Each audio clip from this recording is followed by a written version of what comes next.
In this episode, we take a look at the AI chat box that seems to be able to pull people back from conspiracy theories, and also take a look at what's happening with Argentina's economy with the quote shock therapy that their new libertarian president has implemented within the past year.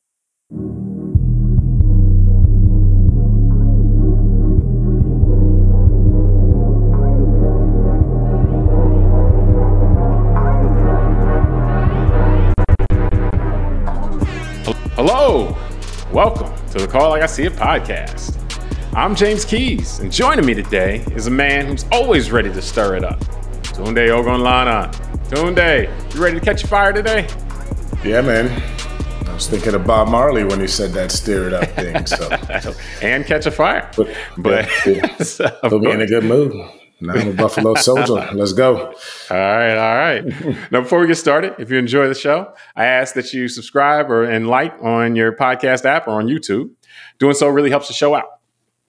Now, recording on October 1st, 2024, and we recently saw a story in the New York Times that talked about an AI chat box that had been developed that has shown some promise with walking people back from various conspiracy theories. And we all have recognized that, or many of us have recognized that, and been concerned about AI chat boxes and just the proliferation of misinformation and how that's being distributed and how that can be persuaded people away from reality or facts or truth. But so it was interesting to see, that this type of force potentially could be used for good, so to speak.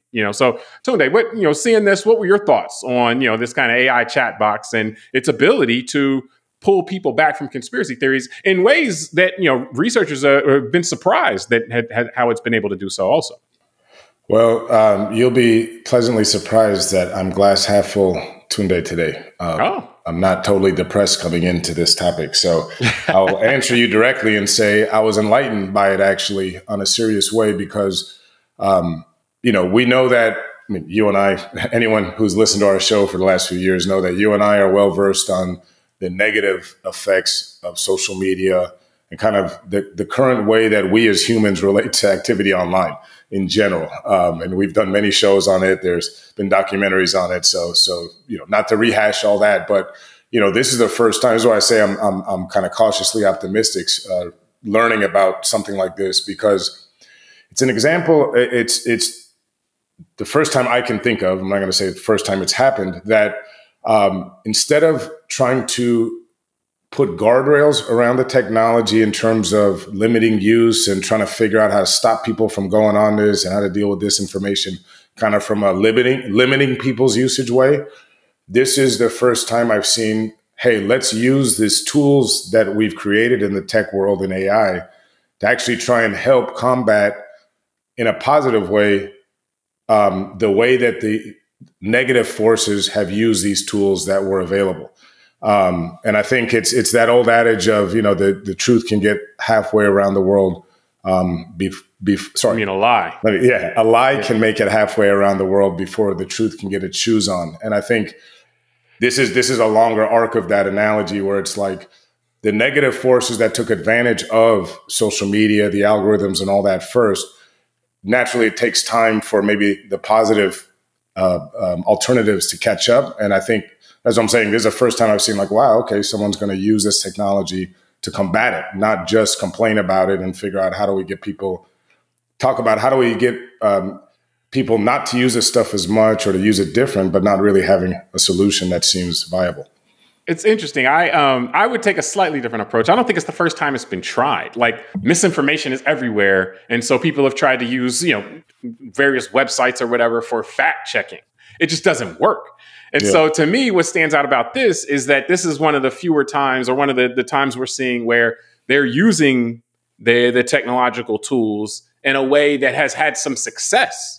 And so and this is notable for various reasons, because one of some of the dogma around like conspiracy thinking, and once people get down that rabbit hole, that you can't use argument and facts to try to back them out. Whereas, and then the AI chat box, that's kind of the way it's approaching it in many respects.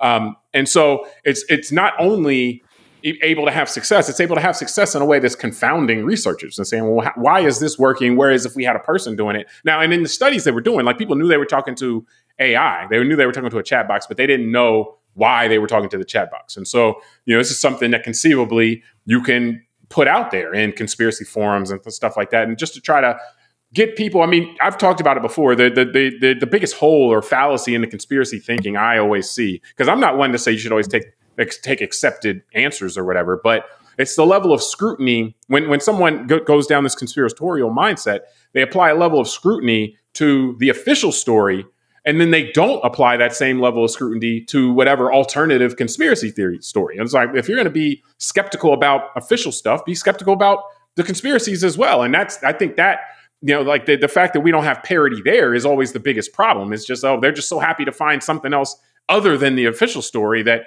they just jump right in and say, yeah, that's great. I don't even have to apply anything to this. But to your point, though, I mean, these things are all tools, and it's important that we keep that in mind. And so that the tools have been, at least initially, like the uses that may have been for negative purposes or purposes that, like I'm not crazy about, have happened, doesn't necessarily mean that the tool itself is just completely worthless or bad. It means that it's been used in a way. Right now, the economic incentives kind of go towards uses that may be antisocial and so forth. But nonetheless, it still is a tool, and it can be used for good. And so this is kind of a reminder of that.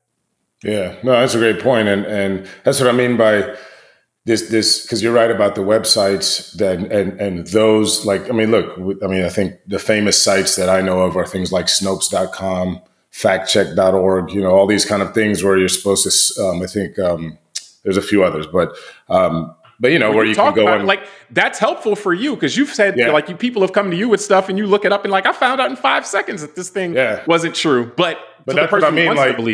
But that still takes an effort, and a desire to find out if it's true or not. Yeah. Well, and this is what I'm saying. Like this idea of trigger and response. So what happens is online, we get triggered very easily, and then we respond quickly out of emotion. And I think some of us are wired a little bit different in this way. Like maybe I'm one that just, on some things I'm a little bit slower. Like I try and slow it down and start asking myself questions like, okay, well, what do I really think? Like an easy one right now that's going on in our political discourse is that, one of the presidential candidates that's running here in 2024 has a desire to bring in illegal aliens and or immigrants and give them sex change operations in exchange for votes. My trigger and response mechanism allows me to say, well, hold on, before I get triggered into believing something like that, let me really slow down and think about it. So an example here to me is, and why this is interesting is, like you're saying, to go to those Snopes.com and factcheck.org, you got to actively then take time. Your mind has to say, okay, well, let me go look at something else. I think where this is interesting to me is the use of AI. That's what I mean, like the use of the actual tool and the algorithm that has caused some negative, stuff in humanity to combat it. And what to me the hope would be that the AI can quickly get people to think between the trigger and response, so that there's some critical time for critical thinking and for them to kind of de-escalate with some of their more emotionally, triggered responses. And that to me is just a very interesting use of the technology. And last thing I'll say, because I want to get your thoughts on this. One thing I thought of in reading the article was the idea of the trusted messenger. And it's interesting, like you said, about the way that the scientists have talked about conspiracy theories, that you're right. The going thought has been that facts don't matter. When someone really has a belief in their head, if you try and talk, rational and argument and all that, it's going to fail. But the fact that not only has this shown, I think the results are about 25% of those who believed in the conspiracy did not believe after dealing with the chatbot for about 8 minutes. So it's interesting. And that was resilient. Still didn't believe. Right, that's what I was going to say. After they come back and test the people months later, and the resistance to the conspiracy still held. So that's why these experiments showed a much different outcome than before. So to me, that's what I want to get your thoughts on. Like, I thought, well, is that because the messenger is different? Is it because at this point in our evolutionary time frame, humans trust AI? Because I thought the minute someone poisons the well and says, oh, the AI is done by some, ESG, George Soros liberal, or the AI is controlled by Elon Musk, right? Like either side of this kind of political spectrum, will then a portion of the population not trust it. And so that's why I wanted to get your thoughts on the messenger. I don't think it was because it was AI that they believed it. Because one of the things they talked about, and we'll have this cited in the show notes, this piece, but one of the things they talked about was that the conclusion was, or the theory was, that maybe it's not that facts don't matter at all. It's just that the presentation of facts wasn't, when you're trying to do this just individually with people, like a person doing it, it's not personal enough. And so what I was thinking from that basically is that the AI, based on the responses, the interaction with the chat box, that the AI may be able to identify the basis why you want to hold on to that conspiracy theory. Why are you holding on to that conspiracy theory? And then instead of just generically reciting facts like, oh, well, that's not true because of this and that. Like I thought you were going to think, like the example I thought that was most relevant right now was we've seen claims floating around that the president and the governor of North Carolina, like they're purposefully withholding aid from hurricane victims.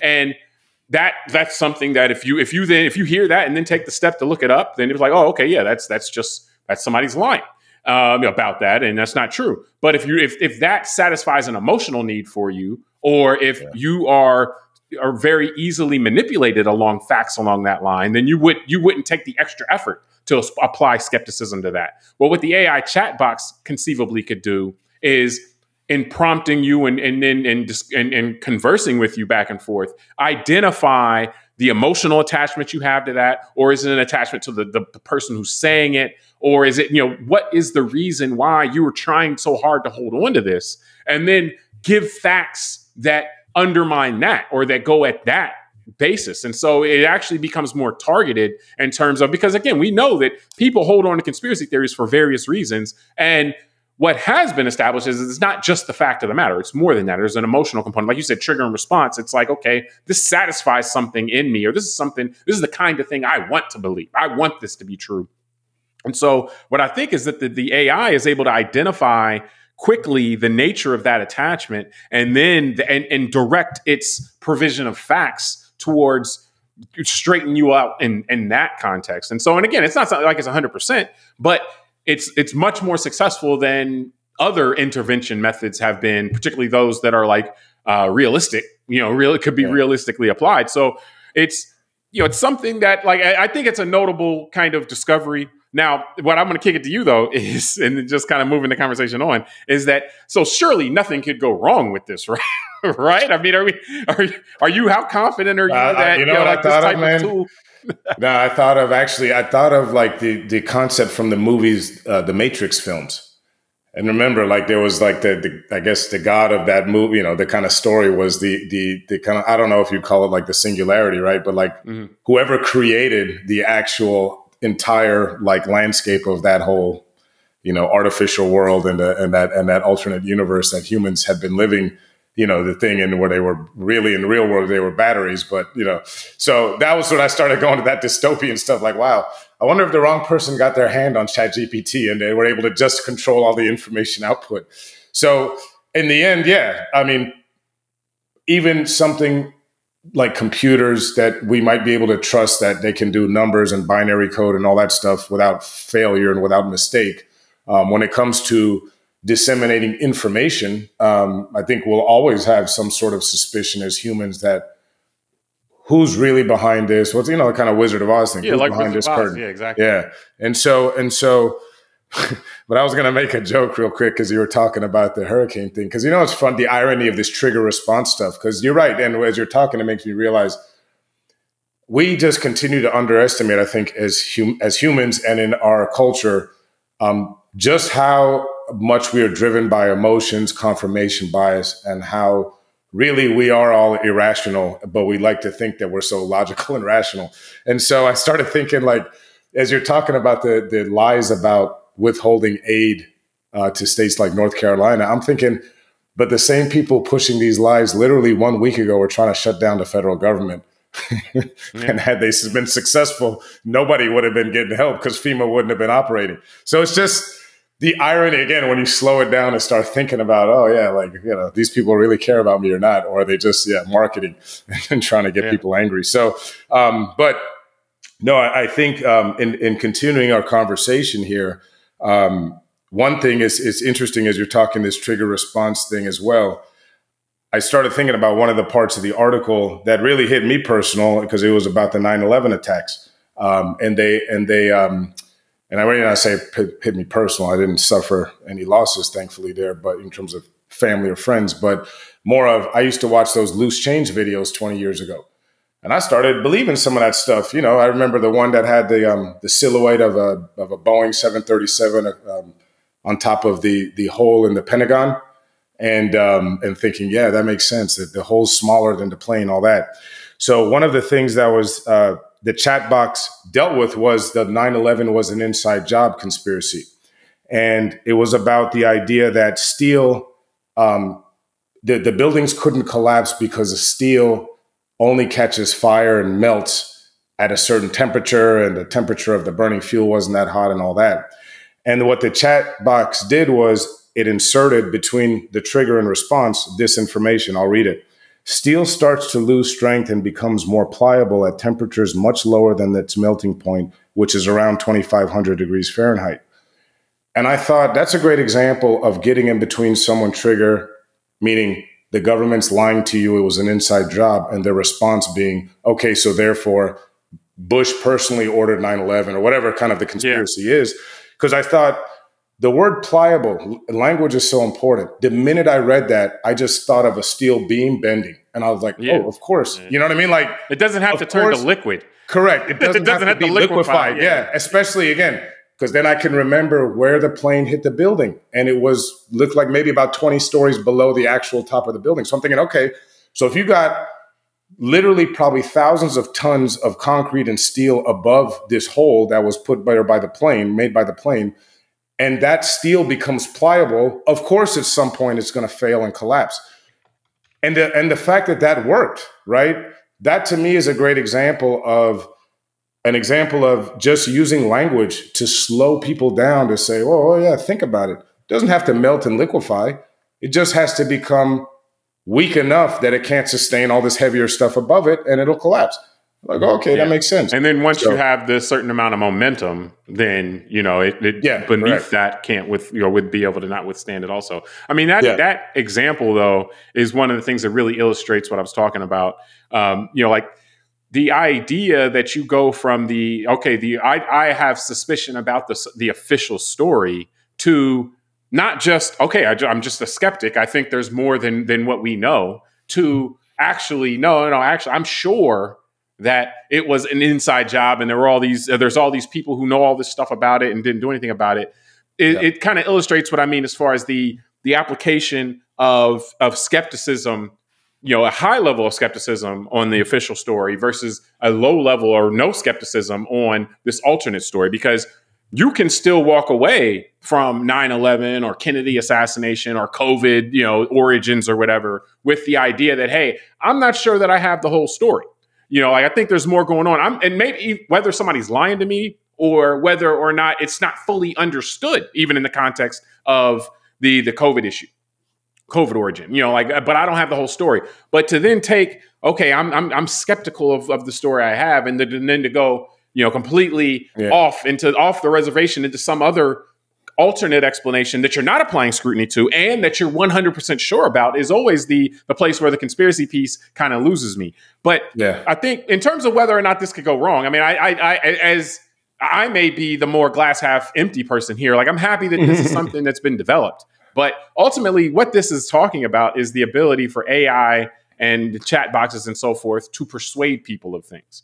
And persuasion is a very dangerous thing, because it can be, and you can imagine that, you know, people with nefarious purposes are reading this stuff too, and like, this is the best idea ever. Like, to be able to persuade people. That's what I'm saying. Yeah. To be able to have control of it. Yeah. Well, and then, you know, like in a decentralized internet environment, it's going to be out there anyway. We talk about that with the media. You know, with the media system, you know, yes, there is no state television that everybody has to watch, but what that means is that you end up with the situation where people live in different realities and they're siloed into these realities, and they just don't hear about, fact checks, or they just don't hear about stuff where, oh, this person's slurring his words, and all that.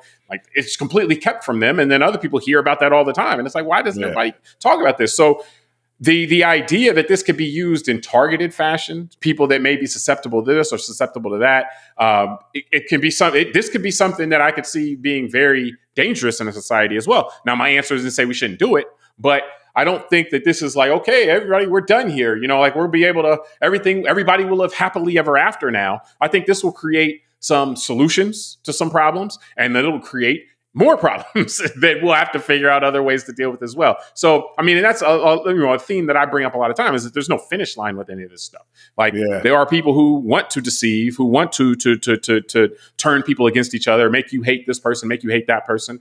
And those people aren't going to give up if, now, they'll be able to, they're going to be able to unwind a quarter of the people that believe in these conspiracies that help us out. Well, we're done here. No, they're going to figure out ways to either turn more people or anything like that. So forces of deception, manipulation, they don't give up. So this would be a great tool for them as well. So I think we still have to remain, understand that the work continues if, truth and reality are things that you think are important.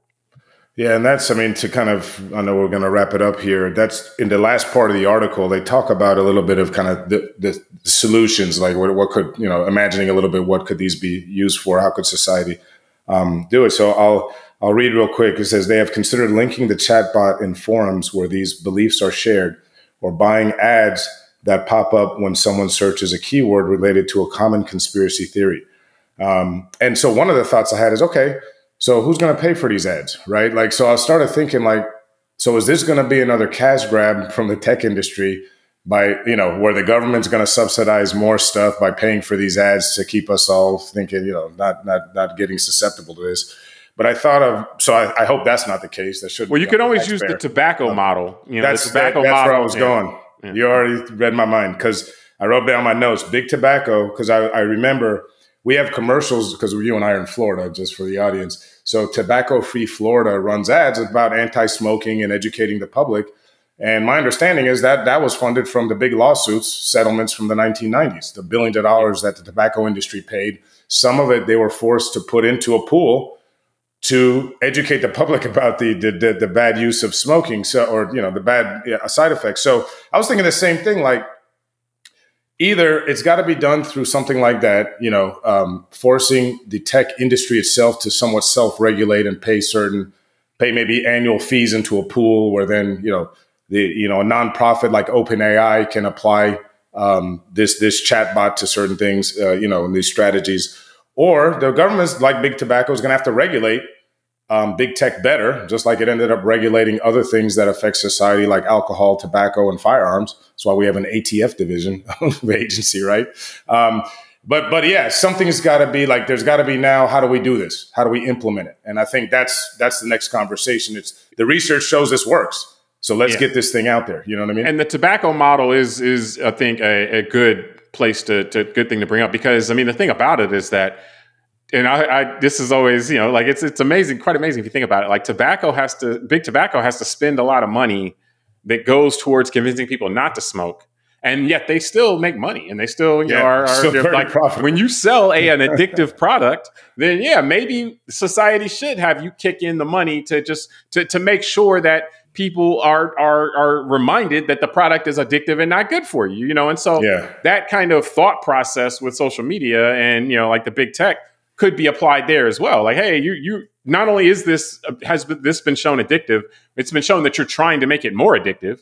And so, as you pointed out, historically, what we've seen a lot is that they're like, oh, okay, we'll take out some of these more addictive features, like the restriction. But it could also be, or alternatively, or in addition, or alternatively, be, okay, well, no, you're going to have to put some money aside in a pot, and we're going to teach people how bad this is for them. You can still do it, but and that's the nature of a free society. You can still do it, but you at least have to fund the effort to explain to people how bad this is, or to explain to help talk people off the ledge who get addicted and get down these rabbit holes and so forth. So, the solutions, there are solutions that would help as far as implementation, and we don't have to reinvent the wheel necessarily. But I think that ultimately, where we're going from a societal standpoint is just at least we have a recognition of how harmful this can be, how susceptible people are to manipulation and or just persuasion through these types of tools. And so therefore, let's not get caught, with our pants down, so to speak, continuously. Let's at least have efforts going to try to make sure that information isn't just available to people, but we actively make efforts to get people solid information. Or again, from my standpoint, at least have people apply the same level of skepticism to official stories as they would to unofficial stories that may be very emotionally satisfying to them, which again, uphill climb, but what the chat box has proven is that that's not impossible. So yeah, I think we can wrap this topic from there. We'll have another topic here later today. So check that out as well. And we'll see you then.